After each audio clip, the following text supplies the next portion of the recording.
Start करते हैं। तो मैडम जी नमस्कार। नमस्कार जी। मैडम जी हम टीम नंदिनी की ओर से आए हैं और हमारा उद्देश्य है 9 साल से 18 साल तक की लड़कियों को महावारी के बारे में जानकारी देना। तो मैडम जी आपके पास थोड़ा समय है? हाँ जी बताइए। तो मैडम जी हम लोगों से ये जानना चाहते हैं कि लोगों को महावारी के बारे में कितनी जानकारी है। तो आप हमारी थोड़ी मदद कर सकते हैं? क्या आपको शर्म नहीं आती? ये भी कोई पूछने वाली बात है? अम्मा अम्मा अम्मा। क्या हुआ, क्यों चिल्ला रही है छोरी? अम्मा पता नहीं ये लोग पता नहीं कहाँ से आते हैं और पता नहीं कैसे कैसे सवाल पूछते हैं और ये पता नहीं किसी नंदिनी की तरफ से आया और महावारी के बारे में पूछ रहे हैं। रुक मैं देखती हूँ। अरे ये भी कोई पूछने वाली बात है, आपको शर्म नहीं आती? तो अम्मा जी फिर आप ही बता दीजिए। हमारे घर में ऐसी बातें नहीं होती है महावारी के बारे में। अरे अरे अम्मा सुबह सुबह इतना गर्म काहे हो रही हो? चल चल दिमाग खराब मत कर। तो प्रिया जी नमस्कार। जैसा कि हमने अभी बताया कि हम टीम नंदिनी की ओर से आए हैं और हमारा उद्देश्य है 9 साल से 18 साल तक की लड़कियों को महावारी के बारे में जानकारी। तो प्रिया जी हम आपसे पूछना चाहते हैं कि पीरियड्स क्या होता है? जी मैडम, पीरियड्स स्कूल में होते हैं ना, साइंस का, मैथ का, इंग्लिश का। और हाँ, जब घंटी बजती है तो नया पीरियड चालू। अरे नहीं मैडम जी हम बताते हैं। पीरियड्स क्या? उनको मुख्य धारा से जोड़ना है उन बच्चों को, वो हमारे लिए बहुत प्रॉब्लम आती थी क्योंकि वो बच्चे 10, 11, 12 साल के होते थे और वो या तो पेरेंट्स को, जो बच्चे थे माता पिता कहीं ना कहीं निर्भर करते थे और बड़े बच्चे छोटे बच्चों को देखते थे, घर में रहते थे, माँ बाप पूरा दिन बाहर रहते थे, बच्चे खेलते रहते थे, कहीं ना कहीं चले जाते थे घूमने। इस तरह से फिर मैंने सर्वे किया 2005 में, एक रजिस्ट्रेशन किया कि मुझे मेरा लक्ष्य जो है आगे इन बच्चों को इन परिस्थितियों से निकालना है।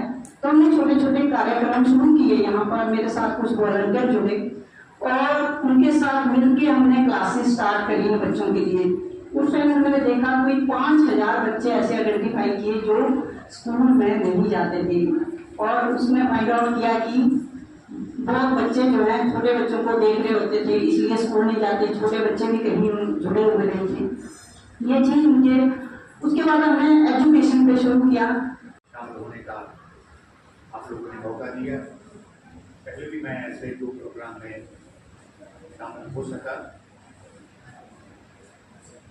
आज के प्रोग्राम में कुछ बच्चों ने अपने विचार दिए और महावारी के बारे में एक कॉन्फिडेंस के साथ इस परिवर्तन को अपनाने की हिम्मत जो दिखाई है, मैं सभी टीचर्स को, फैकल्टी मेंबर्स को मुबारकबाद देता हूँ।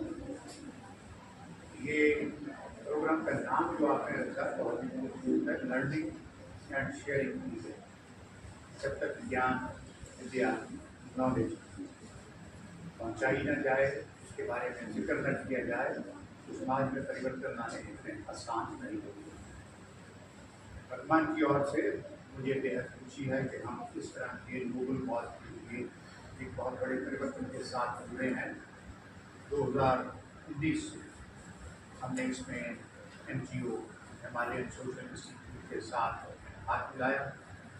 पहले चरण में 3000 व्यक्तियों तक पहुँच सके, दूसरे चरण में 4350, तीसरे चरण में 4600 है वो दूर करना सबसे पहले तो वो बहुत ज़रूरी है और आपने वो करके दिखाया है। तो मतलब हमें गर्व है आप पे, गवर्नमेंट की तरफ से मैं आपको बहुत धन्यवाद करूँगी क्योंकि आप लोग वहाँ पहुँचते हैं एज अ सोसाइटी जहाँ हम नहीं पहुँच पाते हैं अक्सर, और बहुत सारी चीज़ें हमारे करने को होती हैं जिसमें एक जगह डेडिकेशन देना इतना मुश्किल हो जाता है हमारे लिए। तो वर्तमान ग्रुप को भी मैं ये कहूँगी कि आपके सरकार में जो कॉर्पोरेट सोशल रिस्पॉन्सिबिलिटी का जो सरकार है आपका, एक और प्रश्न आपने यहाँ जोड़ा है, यहाँ पर नंदिनी प्रोजेक्ट और HSI का जो आपने पूरा टेक ओवर किया है, इसको मैं आपको बहुत धन्यवाद करूँगी वर्तमान ग्रुप को, क्योंकि टाइम एंड अगेन बहुत अच्छी चीज़ें आपसे हमेशा सुनने को मिलती हैं कि यहाँ आपका सपोर्ट है, वहाँ आपका सपोर्ट है, पर ये जो एक चीज़ है वो एडोलेसेंट लड़कियाँ खासकर, क्योंकि जितना हमने देखा लड़कियों को बहुत ज़्यादा सपोर्ट की आवश्यकता होती है क्योंकि बचपन से ही हमें ये टाबू दे दिया जाता है कि हमें महामारी की बीमारी है और कितनी सारी चीज़ें बोली गई। तो पहले हमें भी ऐसा कहा था, हमारे पेरेंट्स भी, मतलब मुझे अपना टाइम याद है शायद 2000 और या 1900 ऐसी 1998 की बात होगी, 2000 की बात होगी। तो उस समय हमें भी बहुत ज़्यादा जानकारी देते नहीं थे हमारे माता पिता, जो कि खुद पढ़े लिखे होते। लेकिन आज की डेट में खुल के बात कर पा रहे हैं, क्योंकि आप जैसे एनजीओ उस चीज़ को बहुत आगे तक लेके जा रहे हैं, बच्चों को बता रहे हैं। जितने ही बच्चे यहाँ प्रेजेंटेशन किए हैं, इनको खुद को अवेयरनेस हो ही गई, बाकी आगे जाके अपने ही बच्चों की लेगेसी